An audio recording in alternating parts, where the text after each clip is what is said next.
Now to our panel, and remember, you can tweet questions to me anytime at RossKTVU. Now listen, we know that California, of course, is overwhelmingly a blue state, but let's talk really quickly about the Republicans. Does Donald Trump have this locked up here in California? Is he going to get all 172 delegates, and does that mean he definitely is going to get the nomination without any murmur at the convention? Is it done? I think it's a done deal at this point. When Cruz dropped out and then Kasich followed, it was all over at that point. Yeah, I agree. Okay.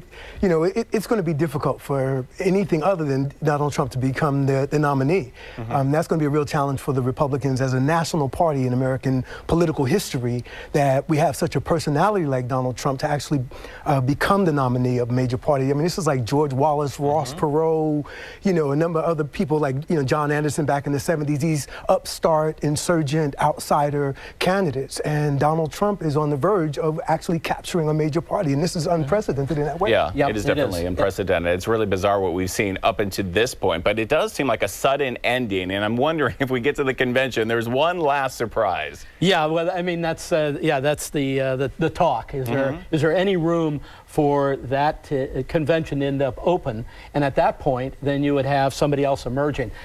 It seems less and less likely than it was maybe a month ago when we were talking about this. Yeah. Okay, now let's switch to the Democrats. The latest poll has Hillary ahead by nearly 20 points. Earlier polls had Bernie only about 10 points behind. So the big question is, his gap is actually widening. What's changed? New York. After New York, Donald Trump hit a threshold of 50%, and he hasn't gone below once since. And I think that's something signal to pay attention to, is he's actually garnering support that he wasn't getting when he was winning back-to-back caucuses and primaries. Now, all of a sudden, it's a different situation for him. Yeah, and here in California, he's just changed out his state campaign manager. We know his fundraising is down $20 million from April to March. He's down. He's not really buying that much TV space here. Remember, back in 2008, Hillary Clinton and Barack Obama each spent between $5 and $6 million. Bernie Sanders only spending about $500,000 so far. Is that going to hurt him? Yeah.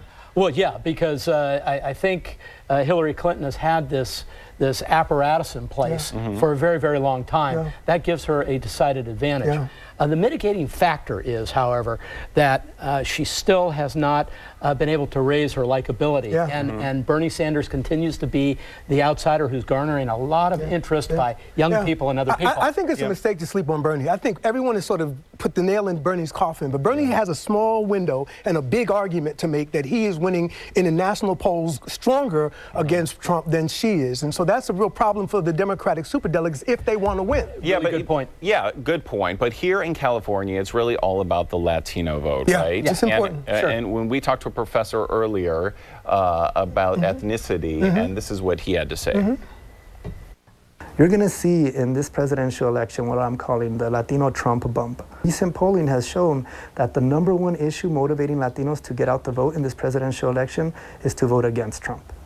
I had to get a job at us first. Okay, so the Latino vote, maybe getting out more people to vote. So in the general election, it's almost impossible to imagine that California would ever go red, right? We haven't had... No, it's not going red. It's not going red, but my question is, if more Latinos get out and vote, does this help Hillary Clinton, or does this help Bernie Sanders in the primary?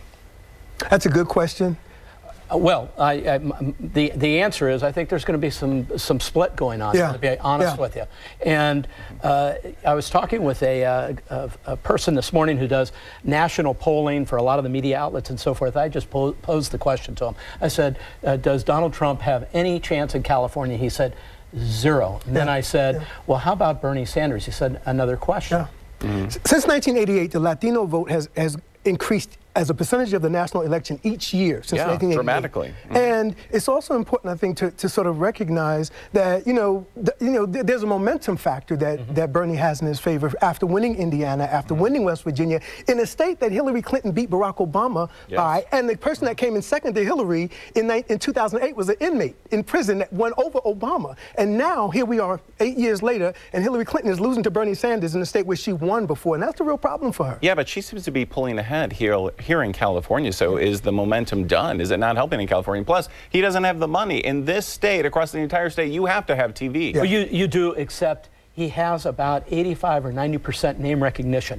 That's huge. He doesn't have to introduce himself to anybody. People know who Bernie Sanders is, and he is attracting young people and women and some other groups that like him. Unfortunately for Bernie, he's at single digits. He's actually lost support in California from 13 down to 6%. So something is going in the reverse for Bernie right now. Yeah. And that prompted some changes, obviously, by Bernie Sanders' campaign. It's really dynamic. A lot of road ahead until the primary, and it's coming up in less than a month. Okay, you guys. Well, still to come. When we come back, we are going to focus on some of the other races. The race that is overshadowed by presidential politics, a California Senate seat now completely open for the first time in nearly 25 years. And there are 34 names on the ballot. We're going to be talking about that race and the top two system that may have two Democrats now facing each other come November. Stay with us.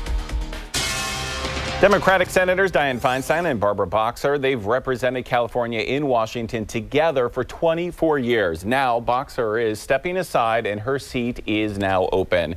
Welcome back to our You Decide coverage of the California primary. This June, voters will be asked to choose among 34 candidates running for Senator Boxer's seat. 34. It's a crowded field, and a recent field poll shows two Democrats are actually leading the pack.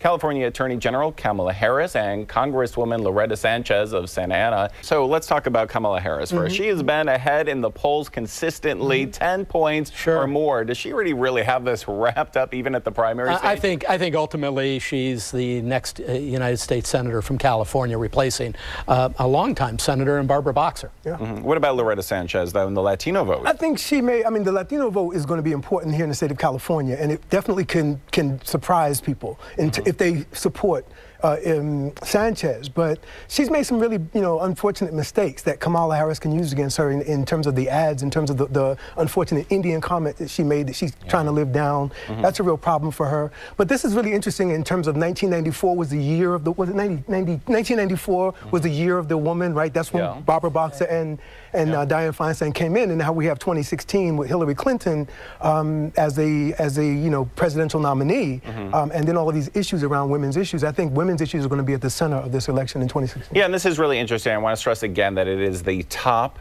two vote getters that will face each other. So these two will likely face each other at this point. Let me ask you really quickly about possibly a Republican senator from California. Now, we haven't had one since Pete Wilson, I think, in the 80s. Is there any possibility that someone like Dov Sondheim could actually be one of the top two vote getters? What do you think? No, it's and with all due respect to their candidacies and how well they're trying to do and run, at the end of the day, party registration isn't sufficient enough to overcome ultimately a Democrat winning that seat. You could see a scenario where maybe a Republican could, because it's an open primary, end up in the number 2 spot because Loretta Sanchez splits votes or something, but I don't think so. Okay, we'll see how that one turns out, but I think you're right. Kamala Harris has probably got a substantial lead that no one's getting close to. All right. After the break, we are going to be talking about turnout and the only proposition on the ballot. Stay with us. We'll be right back. Well, election officials say there is a high interest in California's primary. Statewide, more than 1 million people have registered to vote just since January. So back to our analysts right now. The big question is, who does this benefit, this late surge? Does it benefit Bernie Sanders? I think that's what the conventional wisdom would be, right? It would probably, most of those folks are coming out because they really like the Sanders campaign. Some will come out for Clinton, but some are coming out for Donald Trump as well. He's been able to mobilize a lot of Republicans, as we know, around the country to register and actually vote. But I would say that Latinos are also registering enthusiastically, and as many categories of Americans are, and Californians are, in response to Donald Trump. So I think Donald Trump is in for a rude awakening in November. I might be wrong, but I think he's in for a rude awakening. Well, we don't have that much longer to wait to find out. Thanks a lot. I think you're both right. Okay, there is only one proposition on the statewide ballot this June, and it was prompted by a number of political scandals in the state legislature. One of those scandals involved former San Francisco Senator Lee-Ling Yee, as you'll remember, who is now serving a 5-year prison sentence for political corruption. Yee was suspended from his post in the state Senate after his arrest, but continued to receive a paycheck and benefits from the taxpayers. 2 other senators who were caught up in separate scandals back in 2014 also continue to receive their paychecks. Proposition 50 would authorize the legislature to suspend members without pay by a 2/3 vote. Okay, and before we go tonight, we want to give you a quick reminder. If you haven't registered to vote, you have until May 23rd to do that. Got that? May 23rd. The last day to request a vote by mail ballot is coming up on May 31st. The California primary, as we keep saying, is coming up on June 7th. The polls will be open from 7 a.m. until 8 p.m. in the evening. It looks like we are going to get a record turnout. It's yes, gonna be a long, and that's good. interesting night. That's a wonderful thing. Okay, Brian Sobel, thank you so much for joining us. James Taylor, thank you so much for joining us. You guys are My wonderful. pleasure. We'll be following this with you all the way through. Okay, thanks for joining us, and stay with KTV Fox 2 for continuing election coverage. I'm Ross Palumbo. I'll see you back here tomorrow night at 6 and 10 with Kiva Arnold. Have a great night, everyone. Thanks for joining us. Thank you. That was good.